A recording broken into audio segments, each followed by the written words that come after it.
নমস্কাৰ আপোনালোক সকলোকে পুনৰবাৰ স্বাগতম জনাই মজিদ বন্ধুসকল পলকতে চামক আজি 9টা গুৰুত্বপূৰ্ণ খবৰ। প্ৰথমটো খবৰ, কৰোনাৰ ভেকচিন কোভিচিল্ডৰ পিছত এবাৰ কোভাক্সিন লোৱা সকললৈ উদ্বেগজনক খবৰ। কোভাক্সিন লোৱা সকলে পৰিব নেকি বিপদত, কিয়নো কোভিচিল্ডৰ পিছত এবাৰ কোভাক্সিনৰ ফলত সাইড ইফেক্টৰ দাবী কৰা হৈছে। শেহতীয়াকৈ বেনাৰস হিন্দু বিশ্ববিদ্যালয় চলোৱা সমীক্ষাত পোহৰলৈ আহিছে এই ভয়ংকৰ তথ্য। কৰোনাৰ ভেকচিন কোভিচিল্ডৰ পিছত এইবাৰ কোভাক্সিন লোৱা সকললৈ উদ্বেগজনক খবৰ। কোভাক্সিন লোৱা সকলে পৰিব নেকি বিপদত। এইবাৰ কোভিডৰ ভেকচিন কোভাক্সিনক লৈ আহিছে ডাঙৰ খবৰ। কোভিচিল্ডৰ পিছত কোভাক্সিনত সাইড ইফেক্টৰ দাবী। এক সমীক্ষাত প্ৰকাশ পাইছে এই ভয়ংকৰ তথ্য। বেনাৰস হিন্দু বিশ্ববিদ্যালয়ত এই সন্দৰ্ভত চলোৱা হৈছিল সমীক্ষা। গৱেষণা চলোৱা অধিকাংশৰে দেশত ধৰা পৰিছে পাৰ্শ্বক্ৰিয়া, শ্বাস প্ৰশ্বাসজনিত সমস্যা আৰু ছালৰ ৰোগত ভুগিব পাৰে বুলি গৱেষণাকাৰীয়ে দাবী কৰিছে। যিসকল লোকে কোভাক্সিন ভেকচিন লৈছিল তেওঁলোকে এইসমূহ সমস্যাত ভুগিব পাৰে। বিশেষকৈ কিশোৰ কিশোৰী আৰু বৃদ্ধ লোকৰ দেশত দেখা দিব পাৰে এনে সমস্যা। পৰৱৰ্তী খবৰ, নিৰ্বাচনৰ পিছতে মূল্যবৃদ্ধিয়ে কন্দুৱাইছে জনতাক। বজাৰত লাগিছে জুই, চৰকাৰ আছে শুই। মুখ্যমন্ত্ৰী হিমন্ত বিশ্ব শৰ্মা ব্যস্ত নিৰ্বাচনী প্ৰচাৰত, আৰু ইফালে নিয়ন্ত্ৰণহীন হৈ পৰিছে ৰাজ্যৰ বজাৰ। নিৰ্বাচনৰ পিছতে হাহাকাৰ লাগিছে সৰ্বসাধাৰণ জনতাৰ। সৰ্বসাধাৰণ জনতাক মাধমাৰ হিমন্ত চৰকাৰৰ। এফালৰ পৰা বয় বস্তুৰ জুই চাই দাম, মূল্যবৃদ্ধিয়ে কন্দুৱাইছে জনতাক। এফালে চৰকাৰৰ ধাৰৰ উপৰি ধাৰ, প্ৰতিমাহে ধাৰ লৈয়ে আছে, আৰু আনফালে বজাৰত লাগিছে জুই, চৰকাৰ আছে শুই। নিত্য ব্যৱহাৰ্য সামগ্ৰীৰ পৰা ঘৰ নিৰ্মাণ সামগ্ৰী আৰু ঔষধলৈকে মূল্য বৃদ্ধি হৈছে। মাছ, মাংস, চাউল, শাক পাচলিলৈকে সকলোতে মূল্য বৃদ্ধি হৈছে। আৰু লগতে এইবাৰ নিৰ্বাচনৰ পিছতে বৃদ্ধি কৰা হ'ব মোবাইলৰ ৰিচাৰ্জো। প্ৰতি কেজি দাইলত বাঢ়িছে 10ৰ পৰা 12 টকা পৰ্যন্ত। আৰু এতিয়া 1 কেজি মচুৰ ডাঙৰ দাইলৰ দাম হ'লগৈ 117 টকা। ছুপাৰ মচুৰ প্ৰতি কেজিৰ দাম হ'লগৈ 139 টকা। মগুৰ দাইলৰ দাম হ'লগৈ প্ৰতি কেজিত 139 টকা। ৰহৰ দাইলৰ প্ৰতি কেজিত দাম হ'লগৈ 199 টকা।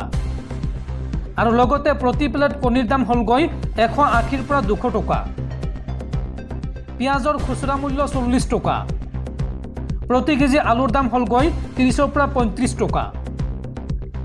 আৰু জহা চাউলৰ দাম প্ৰতি কেজিৰ দাম 65 টকা পৰ্যন্ত বৃদ্ধি পাইছে। আৰু আইজং চাউলৰ প্ৰতি কেজিৰ দাম 45 টকা। মুঠতে প্ৰতিটো বস্তুতেই আকাশলুংগী দাম। ইমানৰ পিছতে কিন্তু কুম্ভকৰ্ণ নিদ্ৰাত ৰাজ্যৰ যোগান বিভাগ। পৰৱৰ্তী খবৰ, প্ৰচণ্ড গৰমৰ মাজতে ৰাজ্যত ধুমুহা বৰষুণৰ আগজাননী। ৰাজ্যৰ 16খনকৈ জিলাত আগন্তুক 24 ঘণ্টাত হ'ব পাৰে প্ৰচণ্ড ধুমুহা বৰষুণ। এই সন্দৰ্ভত এলাৰ্ট জাৰি বতৰ বিজ্ঞান কেন্দ্ৰৰ। প্ৰচণ্ড গৰমৰ মাজতে ৰাজ্যত ধুমুহা বৰষুণৰ আগজাননী। ৰাজ্যৰ 16খন জিলাত আজিৰ দিনটোৰ বাবে য়েল্লো এলাৰ্ট জাৰি কৰা হৈছে। বতৰ বিজ্ঞান কেন্দ্ৰই এইকেইখন জিলাৰ বাবে জাৰি কৰিছে এলাৰ্ট। কোনকেইখন জিলাত আগন্তুক 24 ঘণ্টাত আহিব পাৰে প্ৰচণ্ড ধুমুহা বৰষুণ চাওঁ আহক। কোকৰাঝাৰ, ধুবুৰী, বঙাইগাঁও, চিৰাঙত য়েল্লো এলাৰ্ট জাৰি কৰা হৈছে। লগতে গোৱালপাৰা, বৰপেটা, নলবাৰী আৰু মৰিগাঁৱত আহিব পাৰে বৰষুণ। কামৰূপ মেট্ৰ, দৰং, ওদালগুৰিতো বৰষুণৰ সম্ভাৱনা আছে। কাৰ্বি আংলং, পশ্চিম কাৰ্বি আংলঙৰ বাবেও য়েল্লো এলাৰ্ট জাৰি বতৰ বিজ্ঞান কেন্দ্ৰৰ। উত্তৰ অসমৰ ডিব্ৰুগড় আৰু তিনিচুকীয়াত আহিব পাৰে বৰষুণ।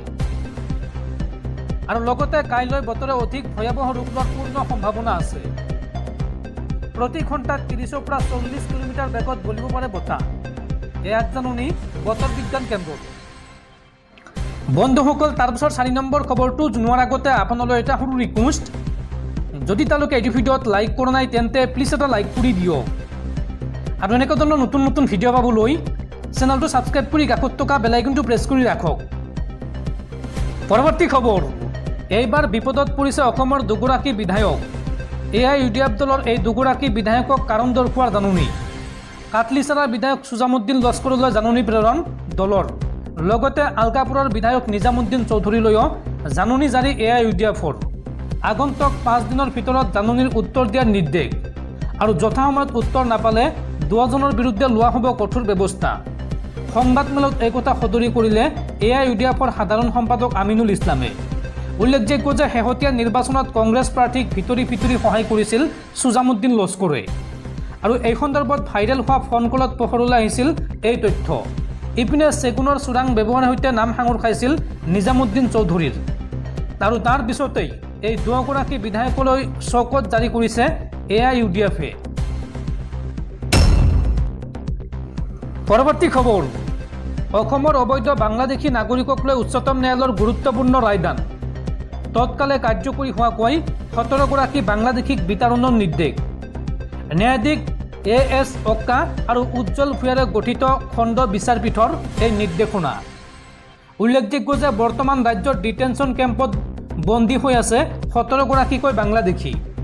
ইয়াৰে 4গৰাকী বাংলাদেশী 2 বছৰৰ অধিক সময় আবদ্ধ হৈ আছে ডিটেনশ্যন কেম্পত।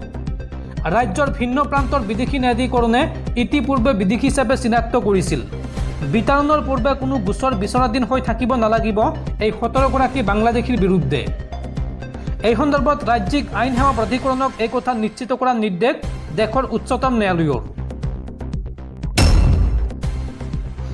পৰৱৰ্তী খবৰ, মুখ্যমন্ত্ৰী হিমন্ত বিশ্ব শৰ্মাৰ পুনৰ বৃহৎ ঘোষণা। এইবাৰ নিৰ্বাচনত বিজেপিয়ে 400খন আসন লাভ কৰিলেই ঘূৰাই লোৱা হ'ব পাকিস্তান অধিকৃত কাশ্মীৰ। মন্দিৰ মছজিদ বিতৰ্কৰ পিছত এইবাৰ লোকসভা নিৰ্বাচনী প্ৰচাৰত বিজেপি নেতা তথা অসমৰ মুখ্যমন্ত্ৰী হিমন্ত বিশ্ব শৰ্মাৰ দৃষ্টি পাকিস্তান অধিকৃত কাশ্মীৰৰ ওপৰত। বুধবাৰে ঝাৰখণ্ডৰ ৰামগড়ত বিজেপিৰ সভাত তেওঁ মন্তব্য কৰে যে যদি লোকসভা নিৰ্বাচনত বিজেপিয়ে 400খন আসন লাভ কৰে তেন্তে পাকিস্তান অধিকৃত কাশ্মীৰ ভাৰতৰ সৈতে সংযুক্ত কৰা হ'ব।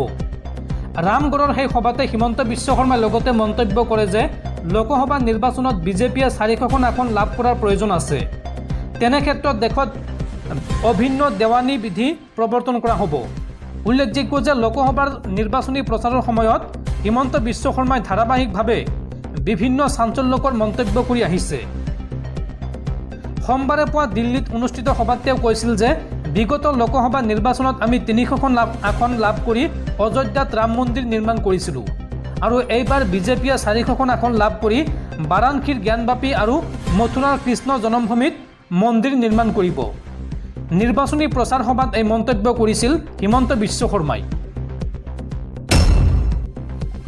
পৰৱৰ্তী খবৰ, তৃতীয়বাৰৰ বাবে সাংসদ হোৱাৰ লক্ষ্যৰে এইবাৰ বিহাৰৰ ৰাজনীতিত অসমৰ সাংসদ। বিহাৰৰ পৰা নিৰ্বাচনত অৱতীৰ্ণ হৈছে অসমৰ এইগৰাকী সাংসদ। বিহাৰৰ বাল্মীকি নগৰ সমষ্টিৰ পৰা প্ৰাৰ্থিত্ব আগবঢ়াইছে অসমৰ সাংসদ নৱকুমাৰ শৰণীয়াই। অসমত নিৰ্বাচনত অৱতীৰ্ণ হ'ব নোৱাৰা নৱকুমাৰ শৰণীয়াই GSPৰ হৈ বিহাৰত এইবাৰ আগবঢ়াইছে প্ৰাৰ্থিত্ব।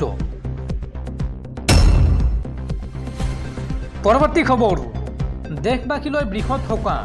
নিৰ্বাচনৰ সময়তে কেন্দ্ৰীয় চৰকাৰৰ বৃহৎ ঘোষণা।